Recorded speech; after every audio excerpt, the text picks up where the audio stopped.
thank you for agreeing to do this. I appreciate your time. We're looking back on almost a full year now since all of this started. What has the past year been like for you and the staff here? Well, it's been really busy and really challenging. But it's also been, we've had a lot of, it's been challenging in challenging in hard ways and challenging in good ways. We've challenged ourselves to step up to the plate, and we've done that. Our team has demonstrated that they can step up and change over and over and over again. And honestly, I think for some folks, at least for me, watching them grow and change professionally and personally, I think I've seen some of my team members pull out skills I'm not even sure they knew they had to do what we need to do to try to protect our community and do the right thing. It's been challenging because of the breadth and scope and length of this event. We're used to outbreaks.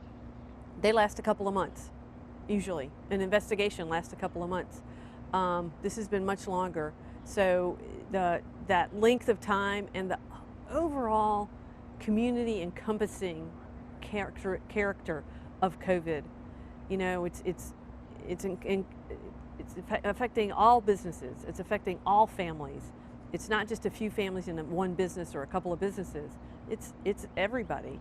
And so that's tough. It's tough for our staff, our team, to realize the things we're doing aren't just impacting this one small, that's bad enough, but to know that things we're doing, things we're recommending are impacting our entire community. We live here, we work here, we care about this community, and that's been tough. It's not just at work, it's also staff at home are impacted by this too. It's every aspect of life. Sure, it's impacting them as well, and it's impacted me. My dad's in an assisted living, and I haven't, except to take him to the doctor, I haven't seen him face-to-face live in person for months because that's what needed to happen. I intellectually understand that, obviously, but personally that's hard. I have a good relationship with my dad, and I see him regularly under normal circumstances. And it's you know that it's the right thing to do, but it's hard emotionally to do that. We've had a lot of really hard days this past year. Are there any that stand out to you as just a really tough day? I think when we hit those death milestones, when we hit the first 100 Knox Countyans who lost their lives, that was hard. That's hard. And now we've passed 500. Those are individuals that won't celebrate birthdays, won't be there for Mother's Day, Father's Day, whatever. They were friends and family of somebody. And our staff is very aware of that, is that, when we're getting this data, it's not just a number. They know it's an individual, and they know that there's a family behind that, and there's a story, and that's tough to take. It's a lot. 500 folks, we're past 10% of our population, and that's real challenging. How do you deal with that? How do you handle that? Well, you lean on your support systems internally here at the health department. We have a core group of folks who, Kelsey's one of them. We work on communications. We spend a lot of time talking together about the situation, but it's also an opportunity to blow off some steam and to connect and grow together and learn together. But I also lean on my friends and my family. I have a very good supportive group of friends, and our community's been great. I actually have on my desk or on the table in my office a stack of notes that people have sent in the mail and of thank yous from the beginning. And then beside that are some notes of things people weren't happy about. And it's much smaller. To keep that in perspective, to know that our community really does appreciate and support what we're doing. Some people don't, and that's always going to be the case. But all of those things together, I've had people bring me food on a personal note, which is just, and honestly, at one point I made the decision to say, I'm going to say yes if somebody wants to bring me food. When normally I'd say, no, I'm fine, don't worry about it. But acknowledging that it's been a long year. Was there any point in the past year or even now when you're thinking where you thought, is there any point where you thought I should throw in the towel, I should retire, this is just too much? I've certainly had those moments where I was like, don't want to keep doing this. But I always come back to, yes, I want to keep doing this. I love Knox County. I'm dedicated to doing the right thing for the community. And I feel like I'm in the right place at the right time, even though sometimes I go, really? Is this really what what should be doing? But I always come back to knowing my dedication to this community, our team's dedication to this community, and I'm really proud to lead this team in this time and want to continue doing that. Knox County had a pandemic plan that you guys have reviewed and looked at and, hoped you never had to use. Was there a moment this time last year where you realized, oh shoot, this is it? This is what we've been prepping for?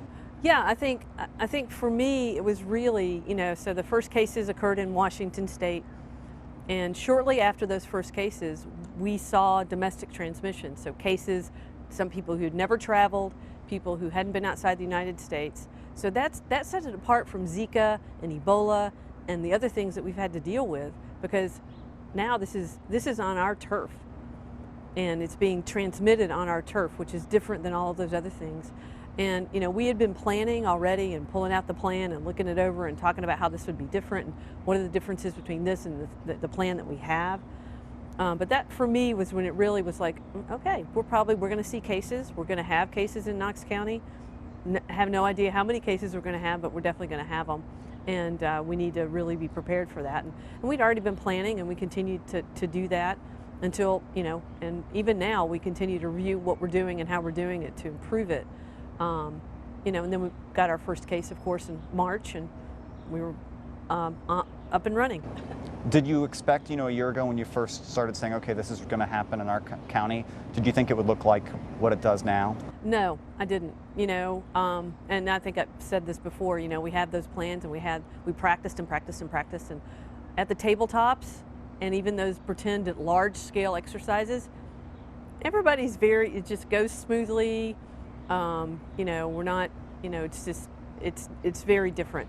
And again, I think one of the big lessons learned for me in this is as we move forward, because we'll continue to have to do planning, and someday we'll be out of response mode and back in planning mode. And I think one of the big learnings for me is we didn't have enough of the right people at the table when we were planning, and we didn't ask them to actively participate in a meaningful way. They were there mostly to just learn what we did and learn what Kima and Tima and all those folks do. But the businesses and politicians, they need to be actively engaged in the planning. And we need to realistically understand that in a pandemic, it's going to last a really long time. None of our plans were based on something that lasted a whole year at all. And we're still, we're not done. So it's going to be longer than a year. You mentioned politicians. This pandemic very quickly became political, nationally and locally. Did that hurt your effort to try to keep the community safe, you think? I think it was a challenge that we should have anticipated, but maybe we didn't anticipate would be so strong. Given that the direction our country had been going before the pandemic, certainly lots of divisiveness even before the pandemic and very divided. And so, it kind of squished our little Pollyanna idea of how response would go, that everybody would just, kind of go along and do the things we ask them to do. So it was surprising how strong it was locally. And, again, we sometimes have to close a business when there's an outbreak related, or we might close a nursing home for admissions. And those kind of things, but those are so small scale and they really don't impact the entire community. Certainly the folks directly impacted aren't happy, and we deal with that, but it doesn't usually make it up to city and county leadership and politicians. And so that was a little unexpected. I've learned a lot, and learned that my job is not to be a politician. My job is to look at what's the right thing and the best thing to do to protect health and protect the economy and the social and emotional well-being of our community. And it's somewhere in the middle. It's neither one of those extremes. It's somewhere in the middle. And I've said before, if I'm making people on the extreme right unhappy and I'm making people on the extreme left unhappy, then I probably struck a nice middle ground in the decisions we've made, and the Board of Health has done that, and trying to kind of consider all those different factors. But it's challenging. And it's ongoing too. It continues. One of the kind of key points that was a flashpoint for a long time was and is mask wearing and mask mandates. Do you think if there had been a more widespread mask mandate in the state, more lives would have been saved? I think that if we'd had a unified plan for mask mandates across the country and across the state, it would have reduced disease. I mean, we've seen that in states that had statewide mask mandates, that it did make a difference in their cases. But that was not the direction the federal government decided to go, or the state government decided to go, for the reasons that they made those decisions. So having our local mandate was the right thing for us to do. We talked about hard days. Have there been good days? Days where you said, wow, that was, a win? Yeah, I mean, I think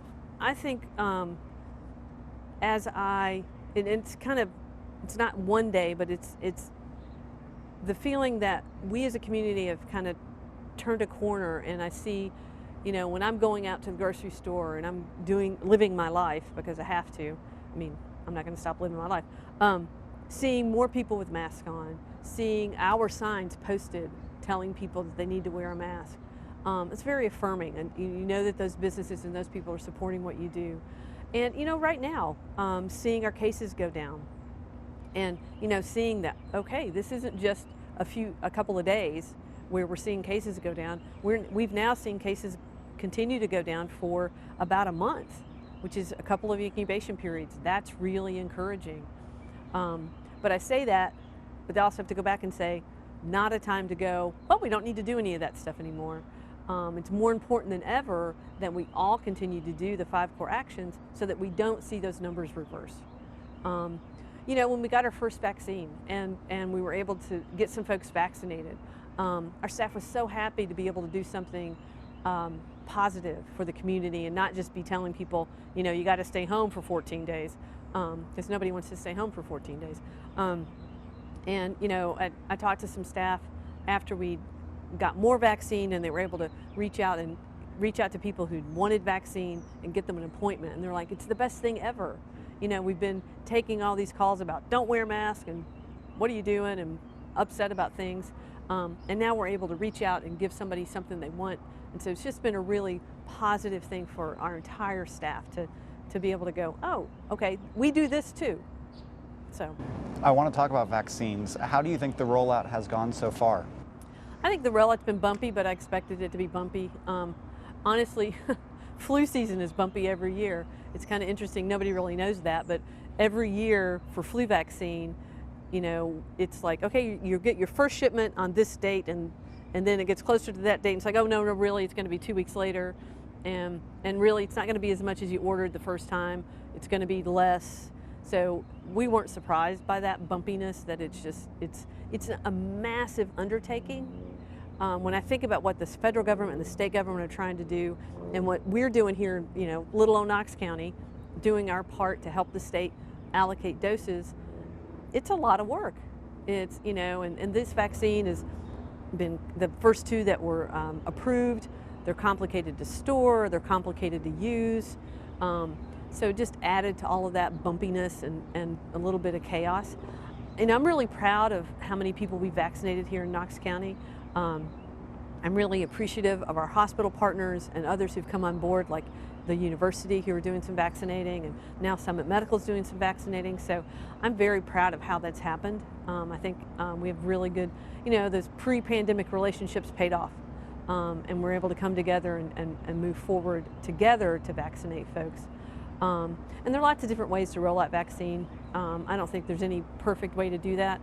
But it's a really mammoth undertaking, and I'm happy to be able to support the state to get vaccine out more widely in Knox County. And it's going to go on for a while. I mean, It is. we're not halfway by far in the No. vaccination race. Do you see it getting less bumpy? Is it going to get more smooth? I think it'll eventually get less bumpy. I think that's going to take adequate supply, and that's a ways off. I think the other thing that'll happen is, I think right now it seems like everybody's clamoring for vaccine, and a lot of people are clamoring for vaccine, and we're thrilled with that. But the reality is, when we look at flu vaccine by age, once we get into younger populations, I'll guess that demand will decrease, and we'll have to work harder to get people to get vaccinated.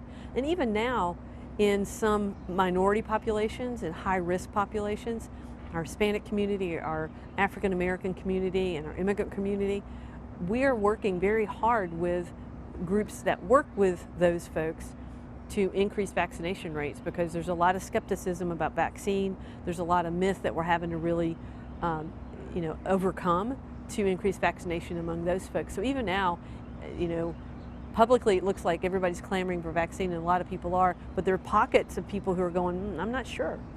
I'm not sure I want to get this vaccine. And we're working really hard to increase that uptake. You've read nationally that assisted living and nursing home employees are kind of in a similar boat. They're kind of like, I'm not sure. It's fine for the residents to take it, but I'm not sure I want to take it. It's a personal choice, but we want people to have the facts to be able to make that choice. And so we're working on how do we appropriately educate folks, culturally appropriately, the right language, and debunk those myths in a respectful way. What impact does people choosing not to get the vaccine have on the pandemic and how long it will last? So, you've heard that in order to achieve herd immunity, we need to have 50 to 70%, some say higher, vaccination rates. And that's true. We do need to have those high vaccination rates. So if we don't get enough people vaccinated, we will just continue to see cases of COVID in larger numbers than we would if more people got vaccinated. Because what we want to see is we want to see enough people vaccinated so that if I get COVID and you've been vaccinated and I expose you, you don't get COVID, so you don't pass it on to anybody else. So we need enough of those people so that we stop that chain of transmission. So it'll just keep smoldering. It'll slow down like it has, but it'll just keep smoldering. And if it keeps smoldering, does that mean, restaurants, you don't feel as safe going to restaurants, you don't feel as safe going to the grocery store, right. Things like that? It'll continue to impact our economy in a negative way, regardless of any regulations, because as long as it keeps on smoldering out there, folks will be hesitant to get back into the restaurant economy. I mean, there are a lot of studies that show with or without regulation, people going to restaurants is lower than it used to be. And if we've got to get enough people vaccinated so people feel comfortable going back to their favorite restaurant to eat out and revive our economy. You spoke about minority communities. How concerned, I have some of the statistics here. So far, it's like 3.5% of the vaccines in Knox County have gone to the Black and African American community versus like a roughly 9%, that may be a little outdated, population. How concerned are you about uptake in minority communities and about getting vaccine into minority communities? That is always a concern for public health. Wanting to make sure that we saturate all populations in our community with vaccine or other interventions, other preventive interventions that we might have. And so, what we also see in the African American community is a larger percentage of folks in the African American community who get COVID end up in the hospital, end up dying from COVID. So it's really vital that we get those populations vaccinated and overcome that hurdle of mistrust and concern. And that's why we've engaged with several different groups that specifically want to outreach to the African American community. We're supporting them and how to do that, and they're educating us in how to do that as well. And I hope we'll learn some things that we can employ later. So if we look at our school flu vaccination rates among our African American, primarily African American schools in Knox County, they're much lower than their primarily white counterparts.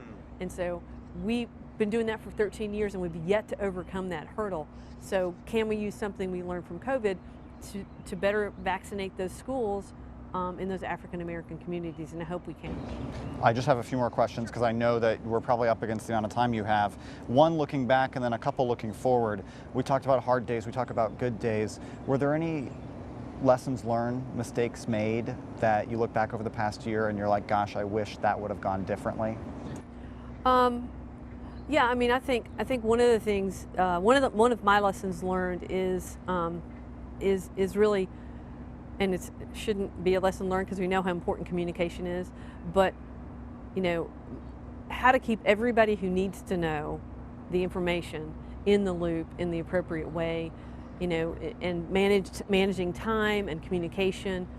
So how could we have done that better at the very beginning and throughout the pandemic? How could we have gotten all those folks at the table and communicate what needed to be communicated and listen, really communicated.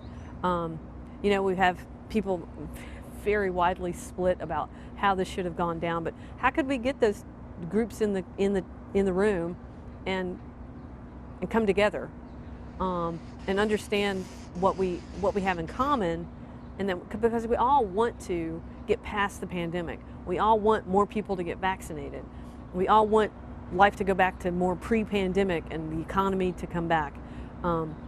We disagree on how to get there, but how could we have communicated better to get everybody on the same page and say, okay, not exactly how I would do it, but let's compromise and this is the way forward.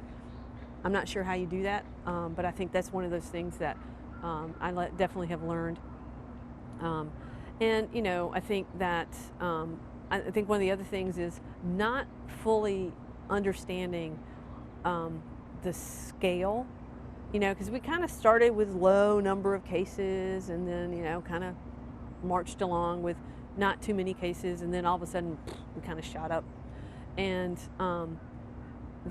how taxing that was on our staff. We'd gotten into a rhythm with that kind of regular caseload, and then all of a sudden, back in the fall it shot up, and then it really didn't start coming down again until January. And not fully understanding how taxing that was and how much that was going to be a challenge to, we brought other people on, but you have to train them and they have to, get into our systems and understand our systems. And so I think maybe bringing people on sooner would be something I would do different, even bringing them on and training them before we need them. But we try to be conservative and spend money wisely, so we don't usually bring people on when we don't really need them. You talked about the spike in the fall and the winter. Was there ever a point during that where you were meeting with hospitals and you were hearing, just how close were we to breaking? How was there any concern that the system might devolve? I think one, that's a great question for hospitals because they certainly know their capacity much better than I. So what I would say about that is we are so fortunate here in Knox County that all of our hospital systems, and they actually include, I believe they include Blount County in their conversations as well because they're so connected. They're willing to put aside competition because it's no secret they compete with each other, and come to the table for the good of the community. And they have been meeting every day. They met every day for a while. I think they're not meeting every day now, but just to look at capacity and say, okay, here's our capacity. Here's what we anticipate happening today. Can we shift? They've shifted patients around. So it's been very cooperative. Without that, we would not have been in as good a shape as we are now. And they were very thoughtful about what could we do that would increase our ability to take care of patients, not just free up space, because if you free up space and you can't take care of patients, that doesn't help. So how can we free up space and take care of patients? And so they were thoughtful about their approach, which again helped to keep them doing some of the things that people needed. People were putting off what are elective procedures, but that also puts off finding that colon cancer or whatever else it might have been putting off. So again, thinking about that. And so I just applaud them for being thoughtful. And if they had not been so thoughtful and so cooperative, we would not have come through this as well as we have as a community. We're sitting here on a beautiful early spring day. We know kind of what Knox County looks like today on this beautiful day. What is it going to look like 6 months from now in the fall? What do you think our world's going to look like then? That's a great question. What I hope it looks like is that, we have lots more folks vaccinated, and, we're able to let go of some of the regulation. I mean, we don't have many regulations in place, but can we relax some of those regulations and, let gathering happen again?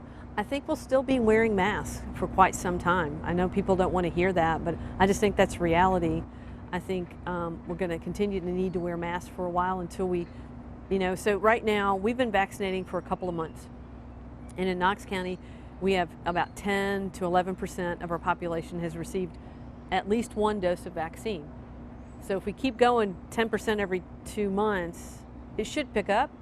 But if it doesn't, that's going to take a long time to get to 50%. Do the math, 10 months. So, hopefully it'll pick up and we'll be seeing, 20% vaccinated, that kind of stuff. But so if vaccine picks up, that'll change that picture. But I think we'll still have COVID. We'll continue to have COVID. I believe COVID will become one of those vaccines we all get as adults on a regular basis, be it yearly or whatever is needed to reduce risk. It'll become like in lots of other respiratory viruses that just circulate periodically. Last question on vaccines. Lots of folks, it's just such a confusing process right now to try to find out where you can go to get a vaccine. And folks who have full-time jobs and are trying to get an appointment for their parents, they're, where's the hospital that has the opening? Can I get on the health department wait list? Is there this pharmacy that might have a spot for an appointment? What do you say to folks who are just struggling trying to find a shot? I get it. I totally get it. And we're doing everything we can to get that information out there so that people can sign up and can get vaccinated. And, I think the Tennessee Department of Health has a really great resource for people to go, and they can look at Knox County, they can see who has vaccine and call them up and say, hey, when do you have appointments and that kind of stuff. Until vaccine is widely available, that's going to be how it is. It's very frustrating. And I totally sympathize with that. And I wish we could just say, that we could have some way to centrally, everybody could just get appointments, but every system is different and they don't always talk to each other, and so that makes that challenging. But I also would say to them that I know that through the federal partnership, there's some other groups coming on board soon, and they'll be announcing that, who will have a little more widespread access, which should improve that. So I just think it's just going to get better. It's just going to get better more slowly than we want it to, and that's just the truth of the matter. When you leave work after a long day and you're driving home and you're thinking about when this is all going to be over, whenever it may be, a year from now, a year and a half from now, when we come back to a sense of, okay, we're living our lives again, what's something that you just can't wait to do that you can't do right now? I can't wait to go out to eat again. I love to go out to eat. I love to, and I really look forward to being able to, at the end of a long day, text somebody and meet somewhere and have a drink, sit outside and have a drink. I'm not doing that now. It's too hard to do, and I certainly want. I do takeout now. I do more takeout now than I've ever done, and I want to stop doing takeout and actually go sit in a restaurant and have a nice casual dinner with my friends.